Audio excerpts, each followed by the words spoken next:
لله والصلاة والسلام على رسول الله وعلى آله وصحبه أجمعين. دنبالك علمدا هي باقة أخيارتا وضياشا دقنكا علمدا جنعستدا أقول يهندا سياسيينتا دلنيردا هويوينكا دمان باقة أي دريان وأي أدرهيان برشوينتا الصوماليات meel kastoo ay joogaan waxa weeyaan ilaahay ka cabso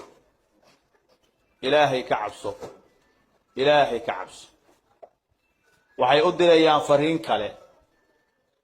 dadka maalin kasta ku hawlan inay dalkan iyo dadkan warxumo ka aruuriyaan oo ka gudbiyaan ilaa waxaan ognahay qaanuunkan marka la dejinayo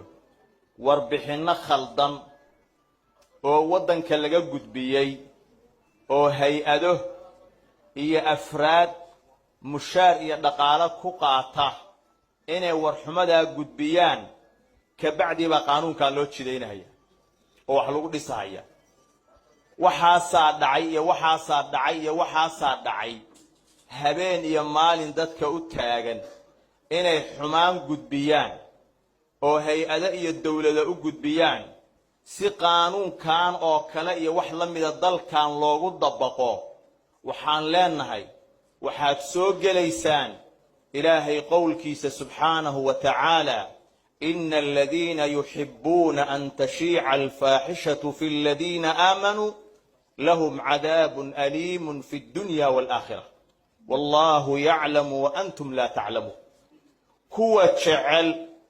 faaxishada iyo xumaantu inay ku dhex faafto dadka ahlul iimaanka ah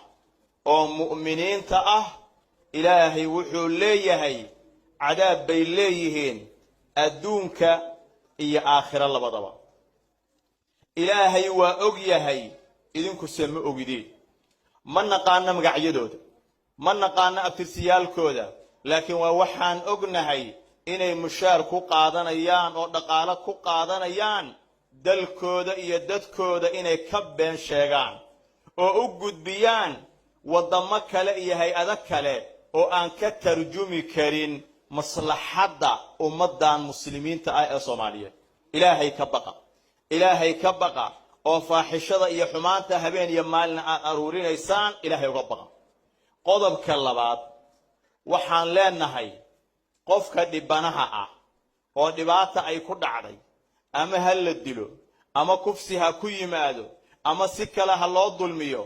waa inuu helaa xuquuqdiisa oo dhammaystiran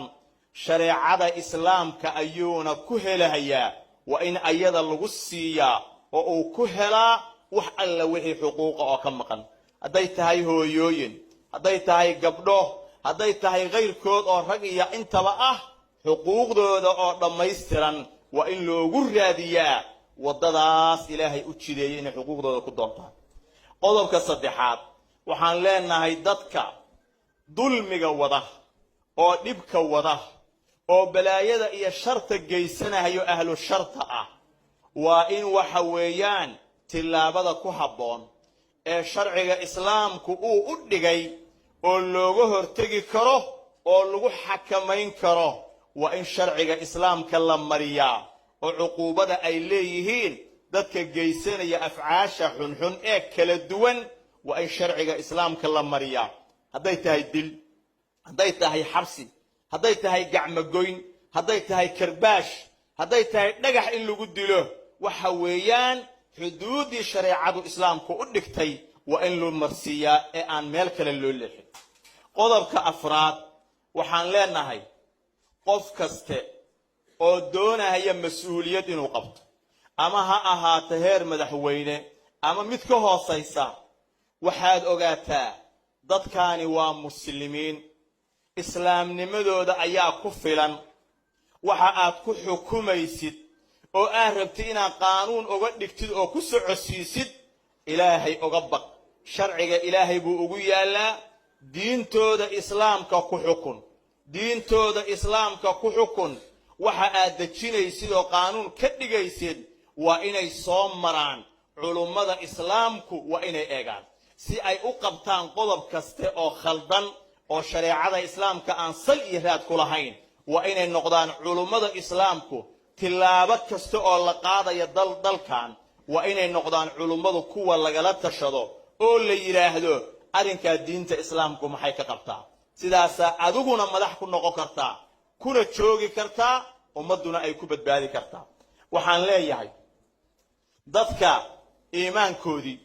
iyo diinkoodii intay halka iska dhigeen xishoodkoodii iyo akhlaaqdoodii ka tagay wada mugdiya qaaday ummadda Soomaaliyeed dhexdeeda wazan iyo qiimo kuma leh qabaa'isha ay ka soo jeedaan iyo ummadaha ay matalahayaan iyo deegaanada ay ka kala yimaadeen kulligeen waxaan ka soo horjeednaa qof kasta oo iimaankii iyo xishoodkii iyo akhlaaqdii ka doortay dadkiisa iyo dalkiisa ka tagay ee doonaya xil inuu qabto waa in xilka isaga ah iyo mas'uuliyadda iyaga ah waxa weeye aan loo ogolaanin wuxuu ku doonayaa inuu xil qabto ummadii uu khiyaanay oo diinkooda uu dhaawacay